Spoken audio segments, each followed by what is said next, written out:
Hey now, Habs fans, hockey fans. A brand new episode of the Curfew Boys podcast. Sammy here with, finally, my boy, the stats man, Joey.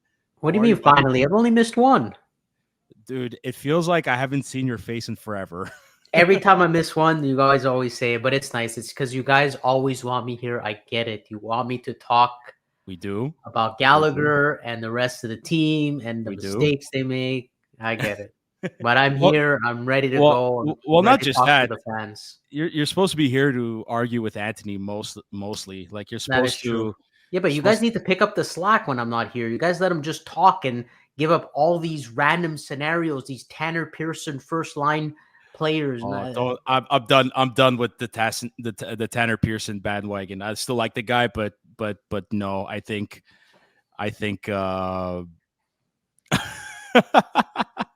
oh my god, hold on 2 seconds here. Hold on 2 seconds. Oh, What was that face, Joy? Was it because I'm coming on the show? no, I- what face? I I didn't even entered- know you were. I didn't even know you were Oh my here. god. I This is wanna not hear- even this is not planned, by the way, folks. No, this this is this is not planned. Anthony, on his way to God knows where with God knows who, just decides to You guys fucking- hear me? We You hear guys you. Yeah, We we don't, hear you. we don't hear you, but we don't see your ugly mug. So basically, you're Auntie, I did not know you were coming. Sam I can didn't know. attest No, to I it. wasn't. Hold on. First off, you guys hear me well? you're our first Yeah. phone call in the history of the Curfew Boys. Exactly. That's why I wanted to enter this show to make it be a phone call, right? So, hi guys, I'm Anthony from Laval. Anthony, you're on the call. You're on the call. Tell us your thoughts about tonight's game against the San Jose Sharks. Nice to meet you, boys. Is Joey on this episode? Because I want to tell him to go fuck himself. I'm just joking. Whoa, Anthony, this is not a family show. You need to be more vulgar than that. Oh, I'm sorry about that, but I love Joey. But guys, I'm Can't hold happy it to back. be on. I'm happy to be on. What a great game tonight. It's so weird and awkward, but what a great game tonight. Primeau should get traded now because his value just skyrocketed. No, all jokes aside, guys. I don't know where I jumped in, so sorry. You jumped in. You jumped in literally saying Sammy misses me on the show because I would argue with you, and then we're talking about your whole Tanner Pearson first line. Literally, you stepped in when we're talking about that. No joke, Anthony. There was a mention about you because our last episode, you were there. Like, I need Joey on so you could like chirp him in a sense, and we were saying the reverse. How like we wish you were on with Joey so you can kind of like talk back at him. And then we mentioned Tanner Pearson, and of course, Sammy agrees with me that he shouldn't be first line. Okay, look, listen. Back to this whole Tanner Pearson first line. Look, I know I'm all jokes aside, no here busting balls or anything, but I actually like the player and he's been performing. Not maybe because the line mates he has right now. The reason why I said the first line at the time, at the beginning of the season, is because I saw that he played very well with Suzuki and Caulfield at the practice. Now I know practice is practice, but I saw chemistry between the three. Now I just suggest, like, if I was Marty, I would try that line once or twice, see how it goes. But you can't deny that he is. I will never deny that he's not been a decent player for Montreal. It's just not Okay. first line. Okay, so at least we're on the same page of him. Don't worry, he's accepted. He's accepted in Joey's fucking little notebook. I have a black book and a notebook of players. He's accepted in my little notebook that he's okay for Montreal. He's not on the black book. Yeah, he's not in the black book. He's not there Okay, yet. perfect. So as long as we're on the same page there, we agree on something. But We do. Yeah, so anyways, continue on and I'll jump into whatever conversation you guys are having. But We were literally just started. starting. We just started. We're But not Ant, even- I'm glad you we're not even 3 brought minutes it in. up. We can go right away into it. We're not supposed to mention this, but we had such a good game against the Golden Knights. We're not going to talk about the Golden Knights for in depth. We're going to start mainly from Boston. But you want to know someone who's in my black book and who made it even number one was Gallagher taking that penalty. So Sammy knows what the title of the show is, and he's the first one that has to. I'm just gonna mute you for a couple of seconds, and then I'll put your mic back on. So, listen, we'll get right into it. taking responsibility has been Marty's message for the past couple of days before going to this California road trip that the Canadiens are on right now, especially after that brutal game against the Boston Bruins, where they got destroyed 5-1, and they look like they didn't want to play. They look like they did not look like an NHL team. And worst of all, it has to happen against our rivals, our biggest rivals, So I can't stand watching that. A game like that, Sammy, just it bothers no, me. yeah. So, but all that to say is that at some point Marty's got to start. He's got to start shortening the leash. He's got to stop giving them rope. Like I don't know if the rebuilding honeymoon phase is over now with Marty and this team, but like at some point he's got to start whipping guys into shape. And It's gotta be, right? Yeah, and you saw it within the last the highlights of the last couple of practices. He's making the players like fucking back skate, and and his press conference, he's like, we got to take responsibility for our actions. We got to stop taking stupid penalties against teams much stronger than we are. We got to learn how to defend in our zone. We gotta learn how to work properly, not work just for the sake of working, but working in the right areas, or else you're just gonna it's absolutely pointless. So, and since you're on the phone, since you're on the line, Anthony. Yes, I'm here.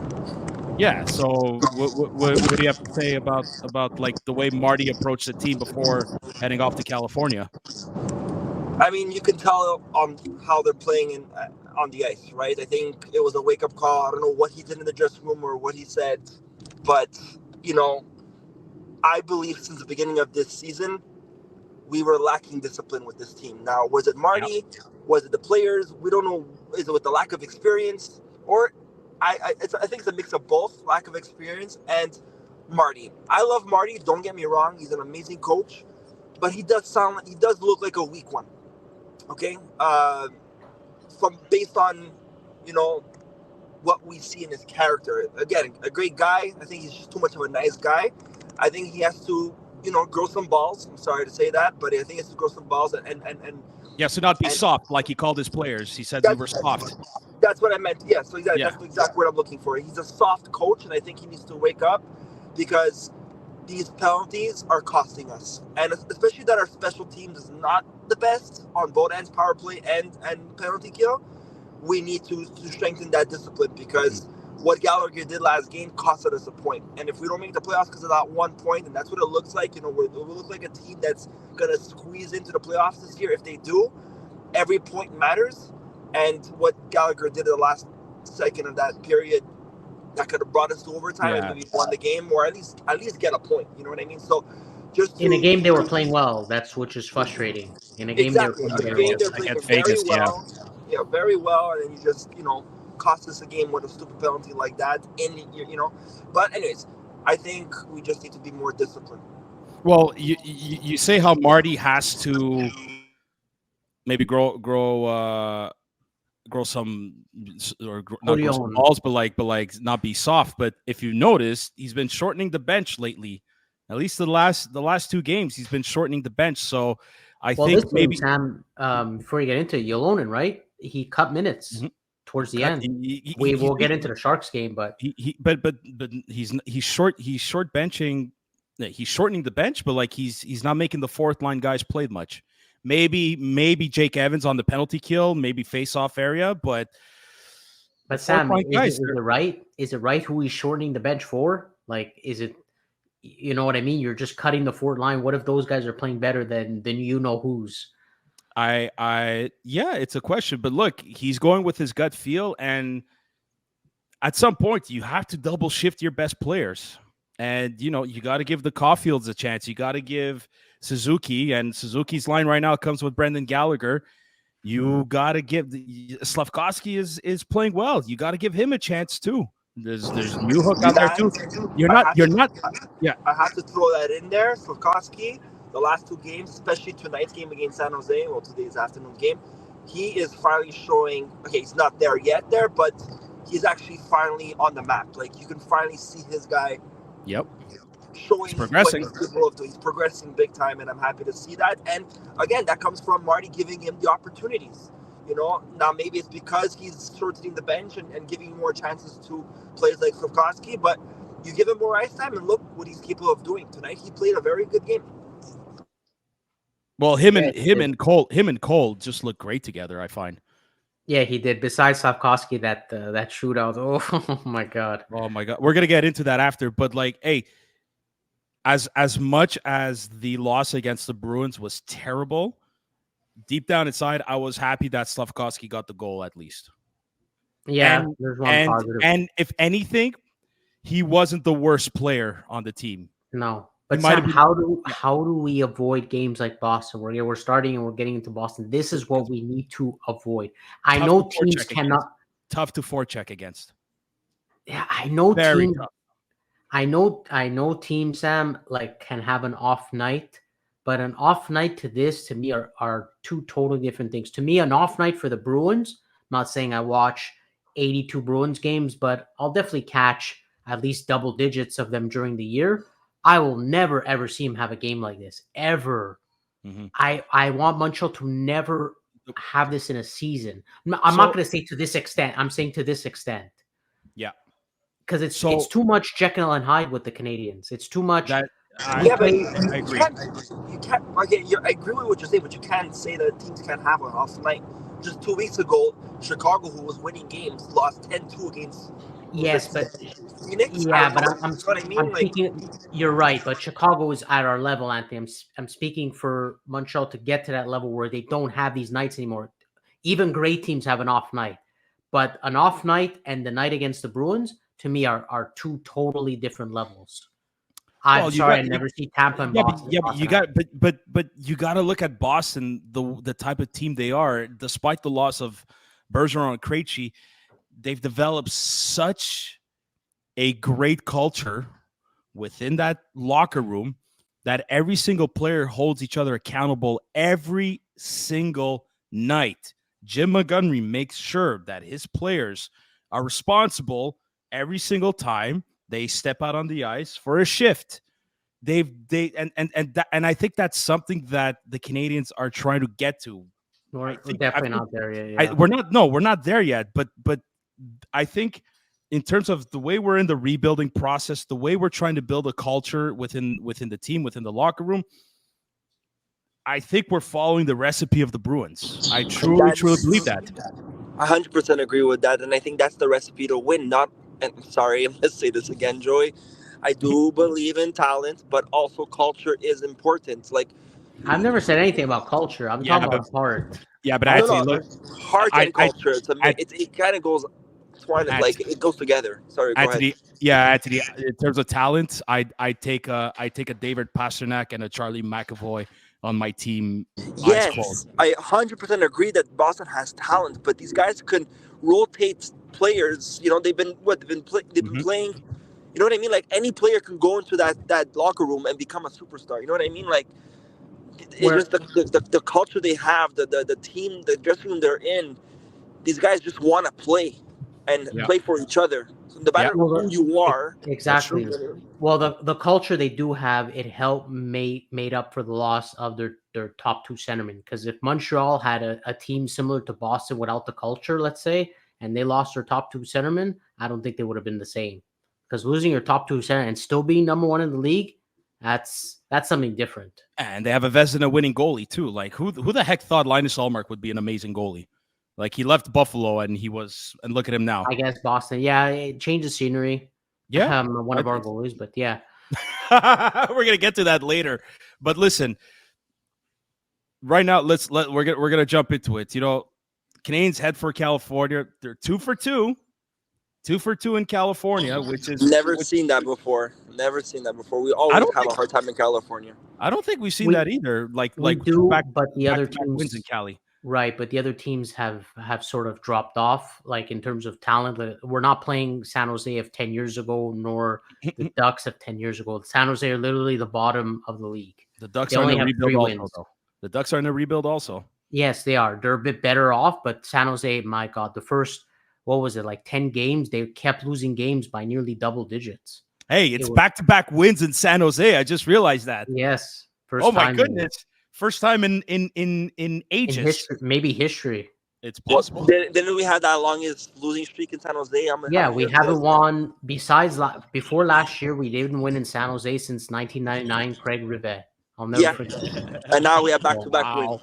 Now I have back-to-back wins. Now we have back-to-back wins. No, so listen, let's start off real quick about the game versus the Ducks. That game showed me that the Canadiens are still maybe it's one of the many games so far this season, but this team is still not ready to play a full 60 minutes just yet.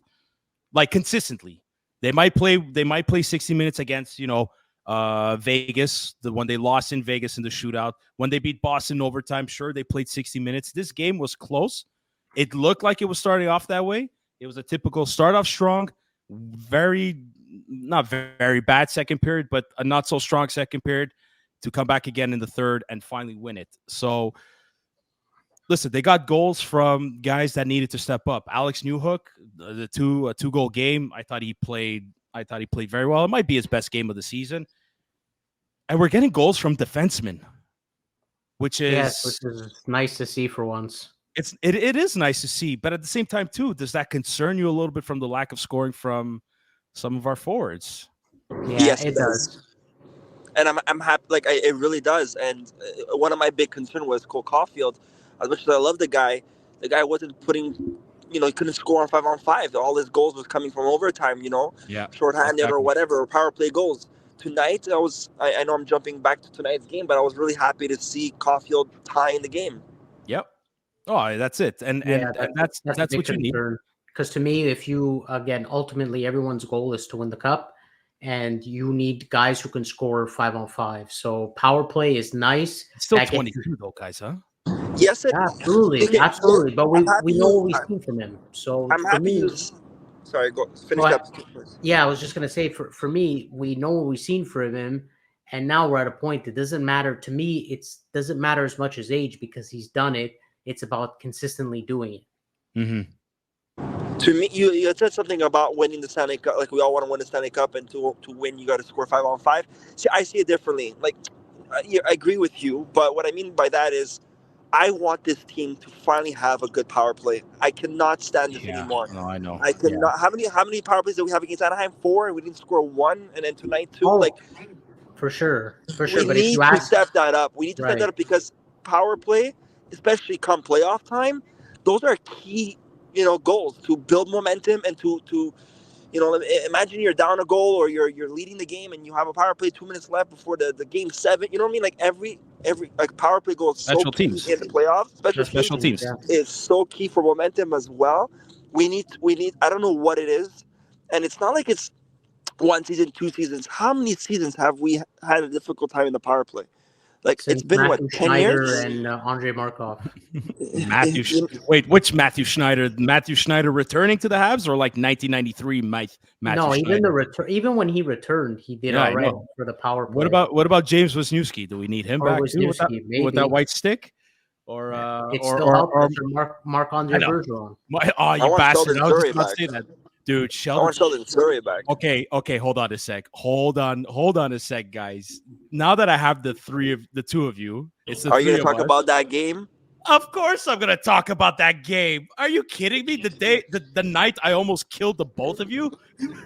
Well, mostly Joey, but yeah, that's true too. Joey, I almost threw him off the fucking front row of the nosebleeds at the Bell Center. So basically, everyone, you can't have Sammy be happy or mad around you. He's gonna kill you either way. I am no longer that person. You have to say the story to our new fans because I know we brought this up when we had the first season of Curfew Boys. We had that episode was remembering when back. Remember when episodes? So we spoke about this. We spoke about this game. But yeah, go ahead and share your story. Okay, well, this was in what season? This must have been after the lockout. I think the three of us we were in college at Dawson College. I think in 2006. No, it was high school because I won tickets. Yeah, we were in high school. Oh, yeah, so this was. You're right because Sheldon Surrey's last season with the Canadiens was in 2004. Then there was a lockout. In 2006, he signed with the Oilers, I believe. Yep. Or for a massive contract. He got a big pay raise and So I'm pretty sure it was 04. It was okay. So, hey, 2004, we're still in high school. We're in our teenage years against the Nashville Predators. I think the Canadians were down. They were down 3-1, 4-1. I think they were down 3-1. I don't think it was that. I think they were down 3-1. They won 4 exactly, but it was a Sheldon Surrey hat trick, but it also was a Saku Koivu goal on the power play. Speaking of which, at the point, a Saku Koivu goal at the point. Yeah, and Surrey in overtime. And I remember, I think the angle that we were at in terms of seats, we were on the left side of the Nashville goaltender. We were. That's right. We were on the right side of the goalie. Are you we're sure? On the right side of the goalie. On his left side. Yes, yeah, we were on his left. Our right, his left. Exactly. So, but the angle that we were at, we were able to see that Koivu shot goal from the bottom right corner and just turn within the bottom post. I remember seeing that, and you freaked out, Joe, because you were a massive diehard Saku Koivu fan. But like, not only so obviously I'm sitting in between Anthony and Joey to our new listeners here, and we're on the front row of the upper section, and when Koivu tied it, I think I grabbed both of you by your shirts, but like close to your jugular area, and I just start like yanking the both of them of pure happiness because we tied the game with like there must have been less than 2 minutes left in the third, around 2 something. I would think something like that. I have to go on YouTube and try to find those highlights, and then overtime. I think Sheldon Surrey, I don't know if he was on a 2-on-1 with Koivu or someone, gets a cross ice pass. Surrey just fucking one times it on the forehand. Just one times it, and crowd goes ballistic. I grabbed the both of them again, but I think I yanked Joey by the back of his neck and the back of his head to the point where I kind of I should be laughing because this could end tragically. I kind of pushed him as I clotheslined him in the back to kind of like grab him, but I hit him so hard that I pushed him forward and he almost like tumbled over the high up, crazy times. But I remember, but as I saw you, Joe, falling forward, I think I grabbed you right away and yanked you back. I think that was the last time Joe ever sat in that section. And yanked you back. Just think. And listen, it might be a bit of exaggeration for the sake of storytelling to brand new listeners here on the Curfew Boys podcast. What that was an awesome night, and like that'll be. I know I'm losing my memory, but I think I was gonna say that. How many times you tell us you lost? You can't even remember what you ate for breakfast, but yet we always remember that story. Well, it was such a great night, but because I think Anthony, like in that moment, I felt such joy and happiness, and it's proven. It's scientifically proven that if you take an event and you add a very intense emotion behind it, you can remember that forever. Now, of course, but now let's go back in 2000. So basically, this was 2004. That's the last time Montreal Canadiens was very good in the power play. 20 years ago. 2008, actually. 2008, they were first in the league in the power play under Guy Carbonneau. Head coach Carbonneau, they were first. So all that to say is like, look, Anthony, you're 1,000% right about the special teams. Even though it's not the worst this year, it's not the greatest, and it's probably costing them games. One thing I found out today is that I know Alex Burrows' contract is at an end after this season. So I truly think Marty and management need to reevaluate their coaching staff. I'm curious to see what's going to come out of it. I don't know what Stefan Robida's status is, but I have a strong feeling he's going to stay because I think he's doing a fantastic job with the young defenseman. I'm going to say this. Anthony, I'm going to pull a you right now, okay? your prediction, not your prediction, but your bold statement that you said last episode about Cade and Primeau. I'm going to say this, and I don't care what anybody thinks. Caden Gooley is going to be our version of Roman Yossi in his prime. Okay. I'm saying this. Caden Gooley in his prime is going to be our version of Roman Yossi for the Montreal Canadiens. That's all I got to say. I see that. Caden Gooley is so good. Just the way, like, his situational awareness, both offensively and defensively. When he scored that goal against the Ducks, I jumped. When this kid scores, I jump because I've been watching him since junior, and finally, I want that defenseman. He might actually be that elite defenseman that we've been wanting since the Andrei Markov days. I need to see is Reinbacker. It could be Reinbacker too. You never know. I think so. I think Reinbacker could be that player too. Maybe. What if Reinbacker becomes like our version of the Swiss Alex Pietrangelo? Nothing flashy, but just knows how to play the game. I'll go kiss Ken Hughes' bald head. I will lick his bald head. But Caden Gooley lately is our best defenseman. Like, I like Mike Matheson, but Caden Gooley is knocking on his door to be I the even number thought one. last year Gooley was our best defenseman. Not that we had much, but with Matheson's injuries, I really thought Gooley was our best last year, even though Gooley got injured towards the end. So, yeah, he's really stepped up. I'm glad for him, and I'm glad what Robida's doing with the defenseman. Dude, he played 26 minutes against the Sharks. Over 26 minutes. Oh, no, sorry. 26 minutes was Mike Matheson, excuse me. But still, Caden Gooley, 25 minutes. 25 minutes.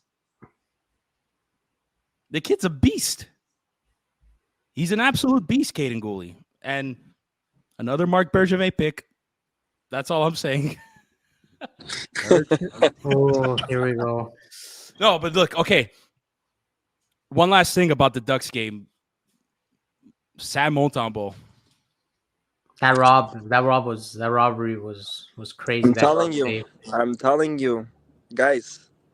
Primeau is finally looking like an NHL goalie. You just but hold on. Hold on. That's what I meant to say. Montembeault and Primeau are the two. We're not talking about your boyfriend Primeau over here. Not yet. No, but there's a lot. Fantastic. Yeah, let's talk about Montembeault, but I really want to get to Primeau real soon. But not and that goalie situation. We will get to that, but that Montembeault glove save reminded me of Carey Price on Mark Stone in the playoffs.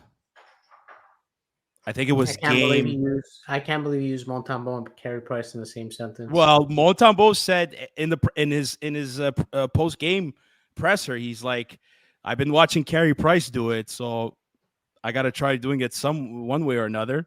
He said it, but that save was identical to Price against Vegas in the Stanley Cup in the Stanley Cup playoffs. You're right.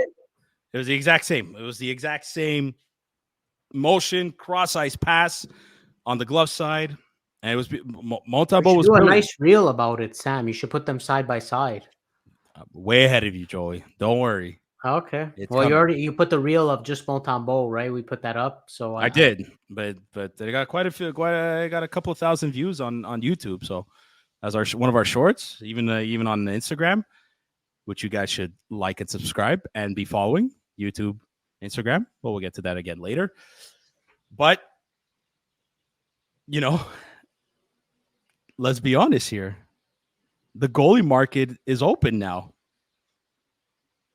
The goalie market is open, folks. The Edmonton Oilers. I don't know if I pity them, their fan base. I don't know if I feel bad. I don't know if I'm laughing on the inside. I don't know what's going on. All that talent going to waste. Too top heavy. They have two guys. It's not all that talent. I understand, but having two guys like that and you cannot win. It's a waste. It's sad, So but that's the way sad. the roster's constructed. It's not because they're being paid a lot, but you can construct around it. Look at Tampa Bay.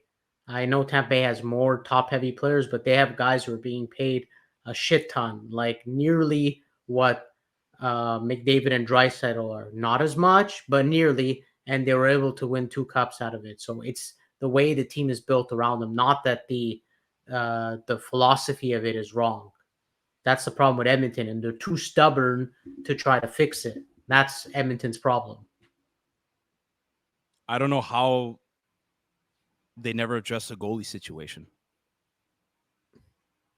You I don't kept know saying Mike Smith at 40, what, 40, how, 41? but that's my point. How the fuck can you think that you can have a 40-year-old Mike Smith? Listen, the reason why when was it when the Oilers faced the Flames? In which playoff series? Not last year, the year before? It was a season where Colorado won the cup, right? Yeah, 2 years ago. Okay. The only reason why the Oilers beat the Flames is because Markstrom was a lot more shit than Smith. I found the Flames beat themselves. And the scores, if you look at the scores of their games, they were ridiculously high for playoffs. It was if you're a hockey fan, especially out in Alberta, you're loving what you're watching. Goals. But Jesus Christ, Markstrom just ended up being, again, he was just the shittier goalie out of those two. Smith was just lucky he had a guy called Connor McDavid on his team. Yeah, and Draisaitl. Yeah, him too. I won't leave him out. But then come Colorado, like you weren't gonna beat that Colorado team. No. So what do you do? What do you do now, Sam? Do you wait for Edmonton's call or? Oh, okay. Well, look, there's been reports now from Darren Dreger saying that Edmonton is looking at the Montreal Canadiens goalies. They're looking at all 3 of them. Then after that, it changed to they're looking at 2 of them only. They're looking at Montembeault and they're looking at Primeau. Because Primeau, they have higher value. Jake Allen has the worst value of the 3 right now. Okay, but here's my take. Let me know what you guys think. Duh. And everybody else who's listening, please write it in the comments. Jake Allen probably has the least value of the 3. But I think he's the one that makes the most sense. He has the most experience. Yes, that's one of the reasons why. 2, I don't think the Oilers are going to do something drastic in terms of trading for a goalie. They're not going to. I don't think they want to give up too many assets. So by going for a goalie with lesser value, it kind of fits your, how can I say this? Your philosophy. Or your objective in terms of how and what you want to trade. Okay? Anthony mentioned this before. The Edmonton Oilers are not rebuilding. They're not in a rebuild just yet. They might implode soon if the season turns out the way it is and finishes like it's starting. But I don't think right now they're looking to make the playoffs and they look to go far in the playoffs. I don't think they're going to want a Primeau because, again, you could put him in a rebuilding team, Primeau. 2, Montembeault is, I don't think he's, okay, I'm not going to say that Jake Allen is the better goalie, is better than Montembeault, but Anthony called it. He's got the most experience. You know he's a locker room guy. You know he could hold the fort. And he won't cost as much. So could Montembeault. But right now, I think what doesn't help is that Montembeault is in contract negotiations. Right now, as we speak, you know what kind of contract you're getting with Jake Allen. Now, pending that he doesn't have Edmonton on his no trade clause. If it's one of the teams that, if Edmonton is not there, I think he's the perfect fit for Edmonton. He's a guy that could probably help. I think he's a guy that could help them win. to get to the playoffs. But before I say anything, I'm actually curious, Joey. And everything you said, Sam, that was exact. You're pretty much saying what I'm saying, what I'm thinking. So I think we're on the same page. But I'm very curious to hear Joey's thought process because one, you haven't been on the show, so I haven't heard what you had to say. And on our group chat, you always One show. no, Jesus, I you know, guys but I make it haven't sound like heard it's you been talk about the forever. whole goal. I want to hear your goalie situation thought process. Of who to trade? What would you do? You're the GM right now. What would you do? Well, I'd obviously trade a. Well, first of all, I was gonna say, I'll start even before the GM, the coach. I think it's 15 games in a row that they've started Yeah. a different goalie. Yeah. And it's going to continue because apparently Allen is being confirmed for tomorrow. I think Okay. I think it's at the time it needs to stop. I think we're at a point. This can't go on forever. It cannot go on Yes, forever. I think we're past the point of like showcasing goalies, whatever. We're at the point where it needs to stop, which then leads to the GM making a decision to trade one of the goalies. And if you're asking me who I would trade, and I'm looking at it, but it's not because I hate the guy, whatever. I'm looking at it both what you can get back, and I'm obviously salary as well, and what makes sense for another team to grow. To me, the only one that makes a little sense is Primeau, because Go finish and I want to object to that. he doesn't have that much Me cap. too. I want to object to that, but yeah, go. He doesn't have that much cap, so other teams won't have a hard time fitting him into the budget, unlike Jake Allen, who makes the most. And Montreal, I think it makes more sense because they're going to get more back for a younger goalie like Primeau. I think if they truly believe that Fowler will be their number one, or if they believe somebody, so there you go. I'm calling it. He is. This kid's the real deal. He just won. He won 6-1 tonight. He was a minute and something away from getting a shutout on his birthday. I had the game on while the game. Guys, Jacob Fowler is the real deal. I don't want to get ahead of myself, but I don't care. I'm going with it. So there you go. If they believe that Fowler will be the one, then it only makes more sense to get as much as you can back from not even your best goalie. Right now, it's the guy who's playing your second best. Because to me, Montembeault is the best, and I don't think they're going to get rid of him. Okay. So to get that much value back for him instead of Allen, and cap-wise, it makes sense. Again, Anthony, there's two teams that are doing this trade, not just one. To get somebody like Allen who makes, I think it's 3.4 mil around? I just saw it, 3.85. 3.85, yeah. To get someone who makes 3.85, mid-30s, is that what Edmonton wants? Do they think, not just Edmonton, by the way. There's other teams I mentioned, Anthony, before you got on the show. Is that what they want, that they think is going to lead them to the Cup?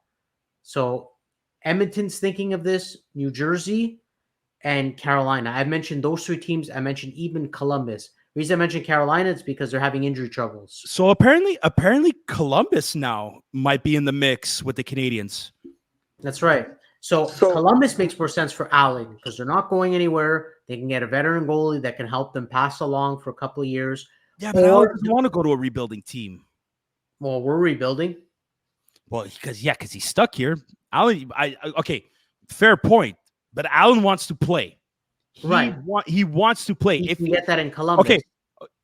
But Primeau also he could get that in Edmonton.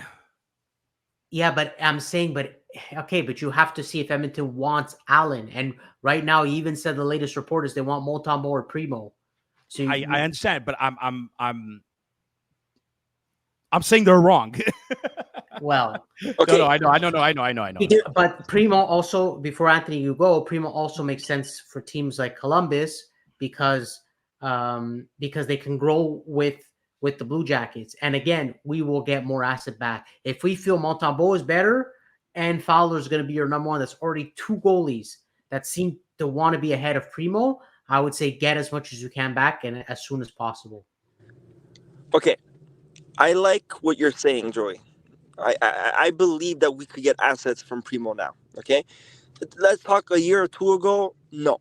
Okay, we all said let's trade him for a bag of pucks. Okay, but now we're at a point where, remember I said last year, and even at the beginning of this season, I said Primeau just needs a new environment. I think he still has some juice in him. He just needs a new environment, and you're going to see he's going to stand out. He's going to be the goalie we all thought he was, just in a different team. Yeah. I think now he found it. I think the environment he needed was someone like, Marty and the team that he has around him. Now, I'm not saying he's there yet. No, but you could be right. You could be right. But speaking of assets, Joey, okay, I'm not saying to not get rid of Primeau now. Not get rid of Primeau. I would say let's wait. You get rid of, and this is if we all believe that Fowler is going to be our number one, right? So you get rid of Allen now, okay? Because Allen is at his end of his career. Okay, I don't know. You make it sound like it's too easy to get rid of Allen. Doesn't seem like not even Edmonton's interested in him.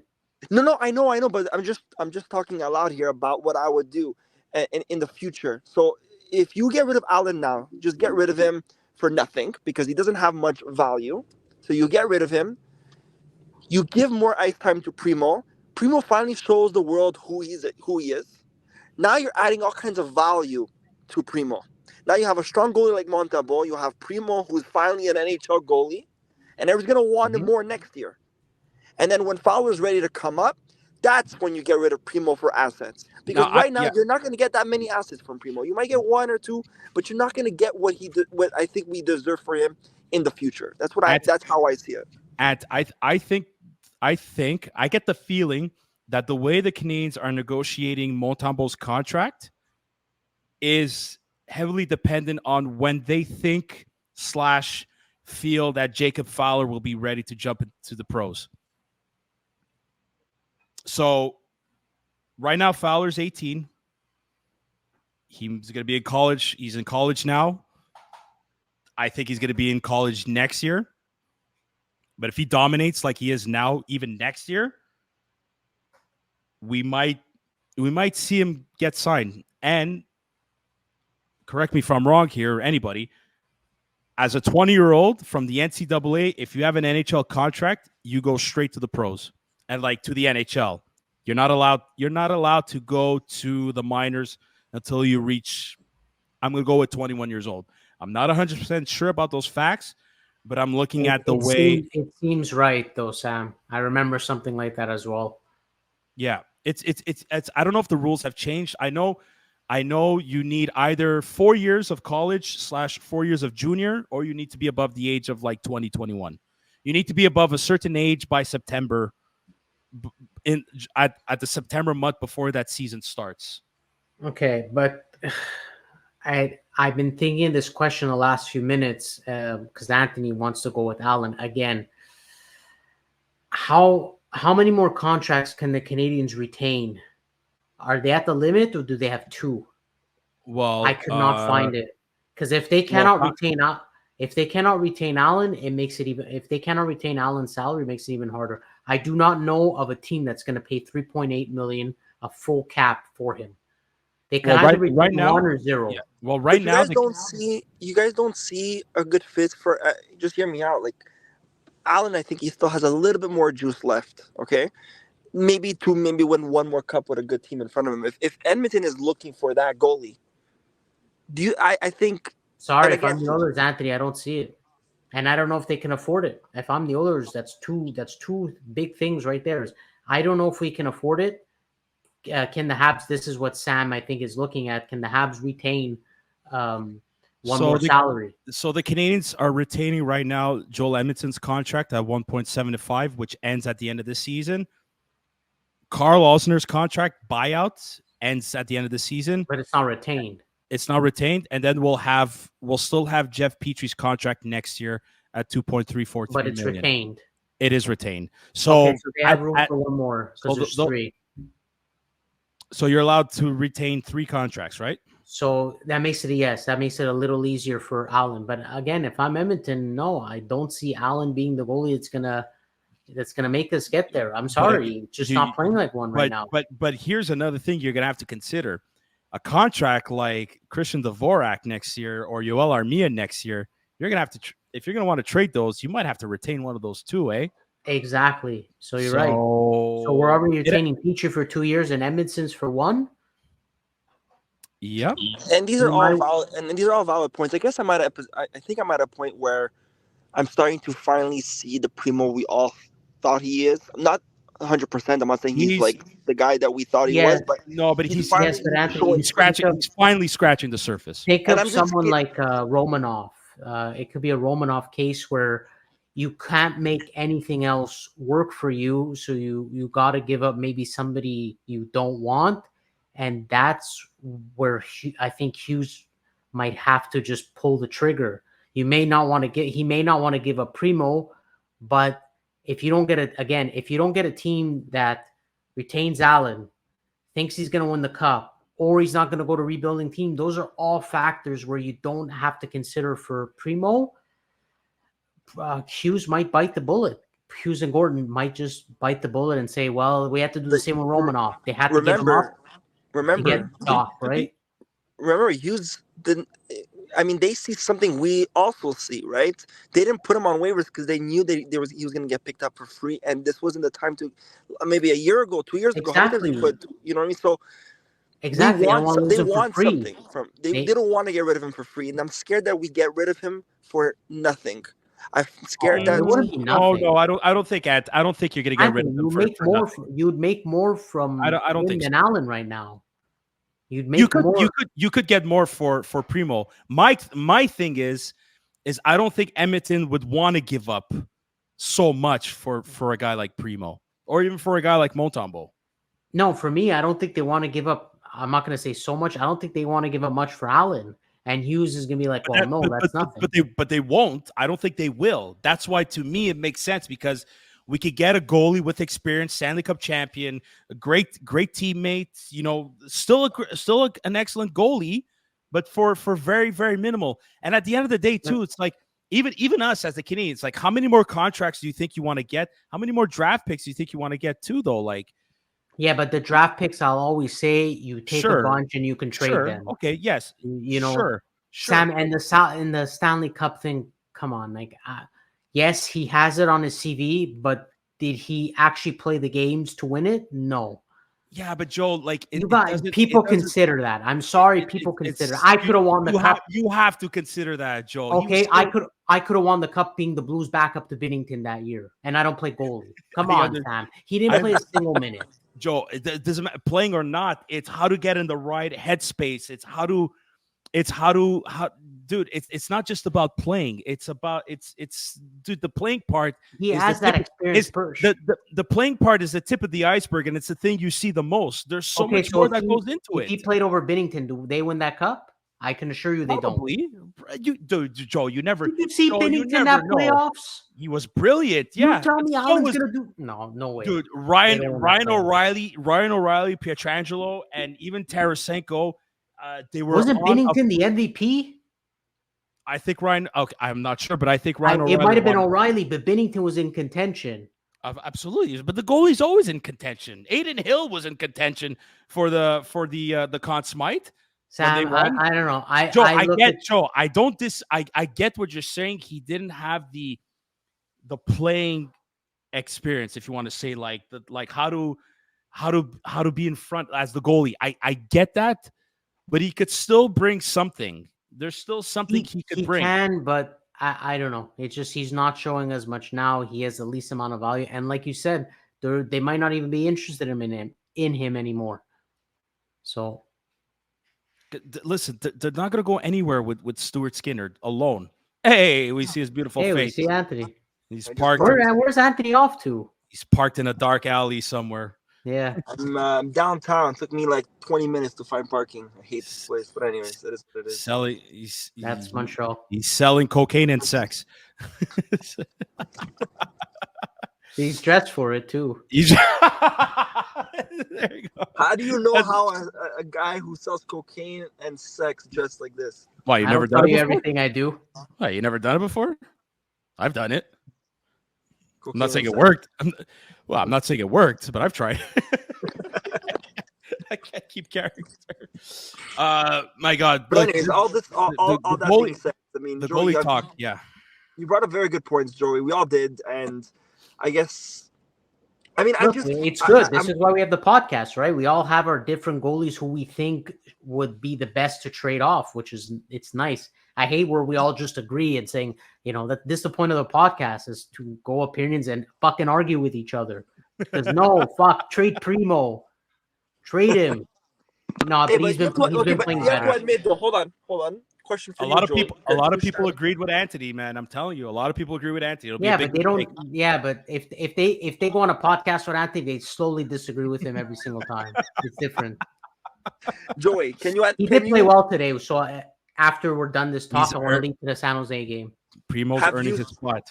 Are you seeing progression in Primeau finally? A little bit, yes.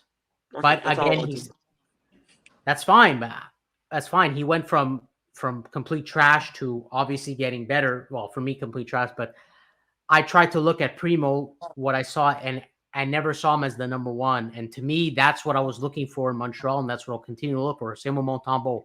I don't care about, not that I don't care, but I don't care as much about number twos. So for me, it's one or nothing until we get that one.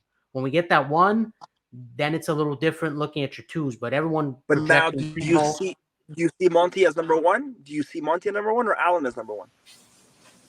To win you a cup, I see neither. I'm looking at the only goal I want for this team is to win a cup. That's what everyone wants. So I want to see a goalie that can maybe win you a cup.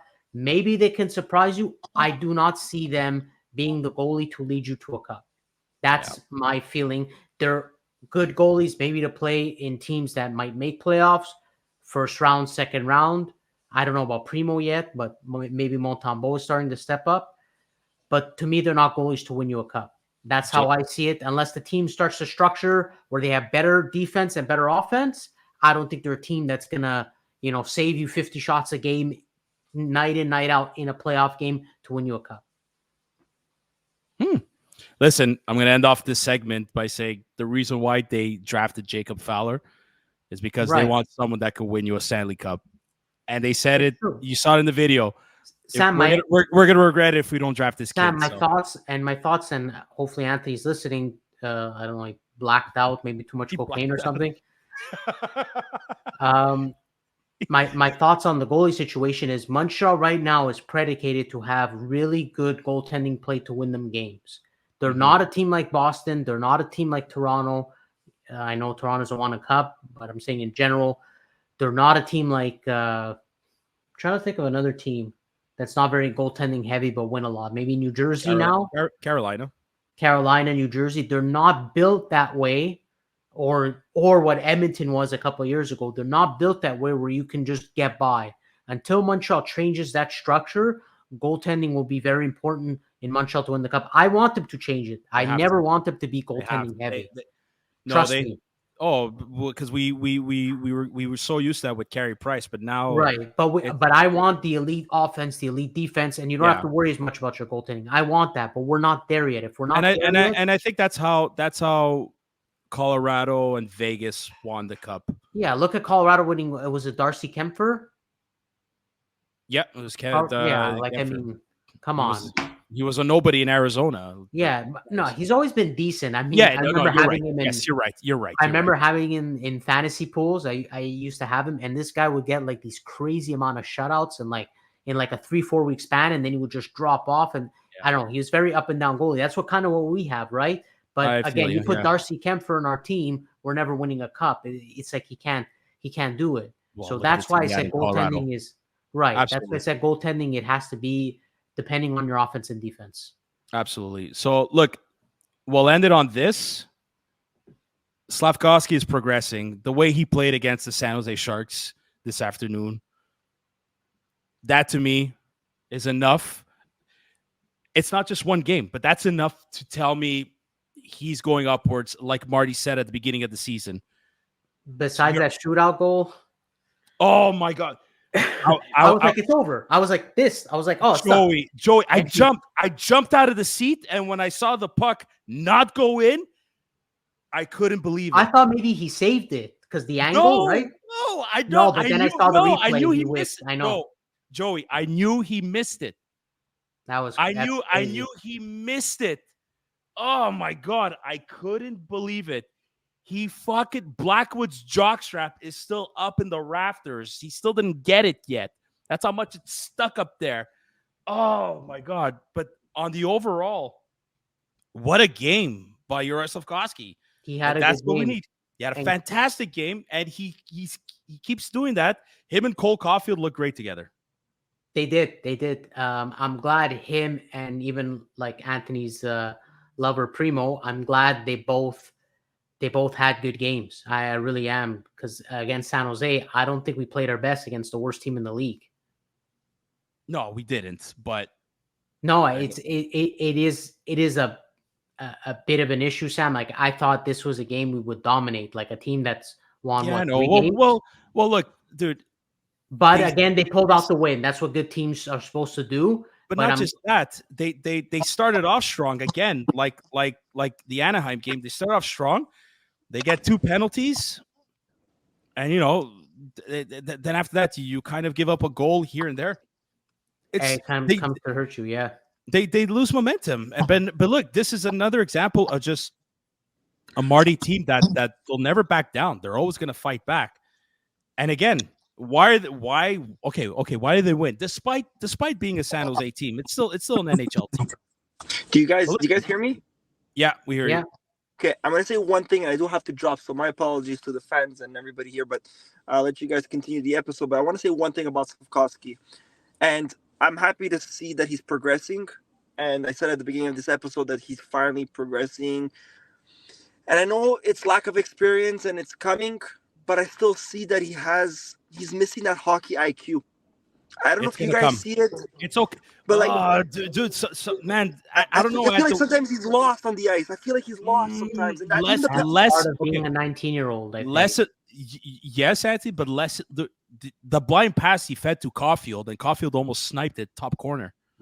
Beautiful. It's less and less. It's slow. It's slow. Like Primeau, you have to look at it, Slafkovsky. It's less and less every game, every season. That's what you need. That's what shows progression. It's less stupidity, less looking lost on the ice, and more progressive play. Especially in a game like this, where I found most of the team didn't play well. Guys like Primeau and Slafkovsky, which we're talking about, actually stepped up, which is something great to see. Anthony, you know who looked lost in their rookie season? I'll throw out a name, Alexis Lafreniere. Look what he's doing now in New York. No, 100%. And I know, and that's going to take time. And I don't mean to shit on this guy yet. Like, no, nobody's shitting. Nobody's shitting on him. But there's some moments, like tonight, that was in the third period. I forgot. I wanted to mark it down because I knew I was going to surprise you guys on this episode. But there was a moment that I just saw he looked lost, and even the penalty shot. That is also a bit of a hockey IQ. Oh, come on, Ed. He deked the shit out of him. But how do you hit the post? You had the whole net. He didn't hit the post. And it's. I know it's in the moment, and I guess it's gonna come. It's his first shootout, and he almost pulled a fucking highlight reel. And I'm happy that Marty gave him that opportunity. Dude, he earned that opportunity. He did. He earned the overtime. I don't know about choosing the Vorak in the shootout. Yeah, I know. Well, I gotta ask you, because you have to leave. How do you have this sort of attitude and thought process of Slafkovsky, but it's totally different than Primeau? And to me, they're in the they're in the same category. They're slowly getting a little better, and they're very young players. How is one so different than the other for you? Seriously. What do you mean? What I'm saying, good things about both. A little less about Slafkovsky. But hold on. Okay, yes, and I feel like defend Primeau a lot harder. It's like I say Primeau. If I talk shit about Primeau to Sam on a phone call, I feel like you're gonna text me somewhere, some sort of who is like I mentioned the word Primeau. You're gonna start messaging me. How did I become the Primeau lover when it was Sammy for the last 5 years? You talk about Primeau all the time. Anthony, I'm going to search Primeau on our group chat, and you're going to see it's going to say Anthony, because you could search by messages, right? It's going to say all of the Primeau. Just the last couple of weeks, I've been talking highly about Primeau, only because finally I'm seeing what we've been wanting from him since the Carey Price days. We all said it, each and every one of us. And Joey, we all thought he was going to be. He thought he was going to be the next Carey Price, okay? And Yeah, not I'm going to Joey. watch back because I don't No, remember. not me saying it. Joey, not Okay. Joey, but the rest of us. Yeah. Okay. I thank thought. you. Anyways, We're good. I guess I want to see, because Slafkovsky was number one pick. I was expecting him right away to show what he was. So maybe that's why I'm harder on him. Bedard. No, he's not Who going to be. who did beat Toronto today? I Which was saw But that that's too. so. I just want to say, to answer your question, I think I'm harder on him that Sammy. way because of that. Sorry, Ant. I like Slafkovsky. I like the things we're doing, but if I were to say we just got number one the wrong year, I'll just say that we just got number Well, one. we of course we'd want. No, not just that. No, Cole Caulfield's parents had sex the wrong year. It's not. It's okay. If they had sex a year. Caulfield, you mean Bedard? Oh shit! Sorry. Yeah, Connor Bedard's parents had sex the wrong year. Sorry, not Cole Caulfield. Okay, Or that's just the problem. no, it's not only the sex thing. I think Marty just made us win too many. And Montalban made us win too many games last year. So That's to me, you should don't trade him. remind- It costed us Bedard. There you go. We finally have come to the conclusion. I We actually trade- always see the joke. It's like trade Montembeault Montembeault costed us Bedard. Now we'll ship you to Edmonton for McDavid. Yeah, All right, boys. He's dreaming. I'm happy I Yeah. got on the show. To all Yeah, listeners and fans out there. Till next time. But you Save me guys some cocaine and have fun. And save Joey the Just a joke, sex just a too. joke. all right, boys. Ciao, buddy. Ciao. Okay. Ciao. Yeah, Joe, we're gonna wrap this up. We're gonna wrap this up real soon. But listen, the San Jose game. Look, finally a Cole Caulfield 5-on-5 goal. He got Too his many penalties. Yes. again too many penalties. But Cole Caulfield finally a 5-on-5 goal. He got his 100th career point and then his 101 point. Slafkovsky an assist. Jaden my voice Struble. scored. Jaden My voice Struble. scored. Your voice was heard? No, my boy scored. Your my boy scored. underlying, I'm a little bit of a fan of him. I know I don't know how he's going to turn out for Montreal. Who scored our first goal? Kovacevic. Yeah. I've been a fan of him since the pickup. But dude, we always find these fucking pickups on waivers for defense. We had it with Kulak. But it's a little. Yes, but it's a little better. It seems like someone who's gonna. I want to talk. I've been wanting to talk more for a while. It seems someone who can finally fit, because I find it so hard to fit the mold of us for a few years while we try to contend, but be good enough to be our fifth and sixth defenseman. Oh, if he keeps it up, he's the perfect fifth or sixth defenseman for this team. Even fourth at times where guys get injured, which is perfect. Yeah. We have to overpay guys and then play them higher when, like the Savard case, when they should be lower. And he I totally agree. perfectly. So I've been a fan. He's had a rough couple of games. I get it, but I'm glad he got but so has everybody. But man, he's putting up points on the board. He's one of the defensemen that keeps scoring. Look, Jaden Struble, like his first career point in his second game. I thought he deserved the call up from Laval, which they're actually playing right now against Rochester Americans.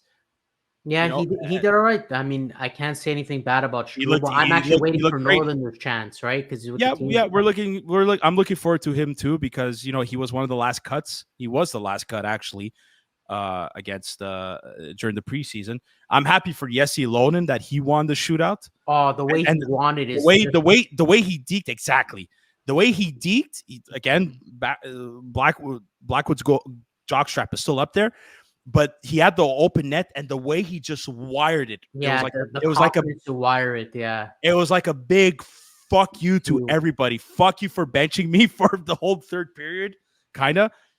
A big fuck you to San Jose. I'm going to win this. And see, Sam, that's what I wanted to see out of Slafkovsky. I'm glad I saw it out of Yolonen, but that's something to see out of Slafkovsky, man. But like, no, oh my God. If he would have won it, the headlines tomorrow would have been Slafkovsky's here. First overall pick is finally here. But it's okay. This is not a knock on the kid. Like, he pulled the fucking move. Like, he pulled a move, and he just at least it's there. He was able to pull it off.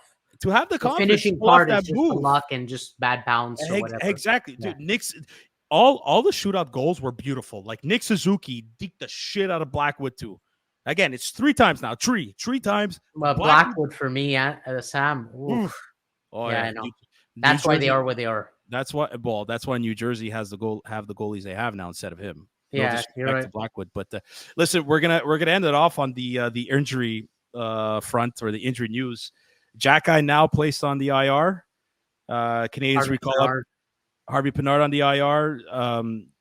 What's his name? My God, Jordan Harris out indefinitely. And the Canadians called up Yoel Armia, who's just he's an NHLer playing in the minors. He's scoring goals. But he doesn't fit here. That's the he's in Well, that weird kind of space. We'll know in the future though what happens. He's got him to 1 year left on his contract. We're gonna see what management does with his. Joe, I know you got to go. Yes, I do. I am All right. Leaving out, going around, not Anthony's. Going around selling coke and sex. No. You're going to find Anthony for that coke and sex.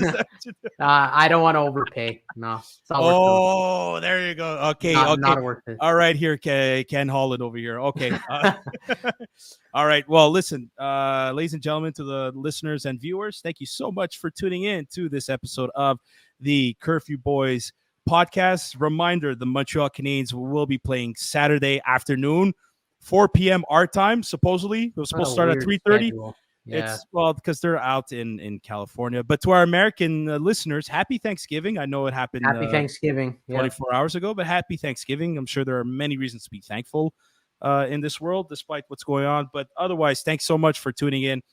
Please like and subscribe to our YouTube channel. It's free. Tell your friends about us. It'll only help us grow, make us better, and help us grow this Montreal Canadiens community. We are on Apple Podcasts, Spotify, Google Podcasts, any podcast platform out there, Facebook, Instagram, Twitter.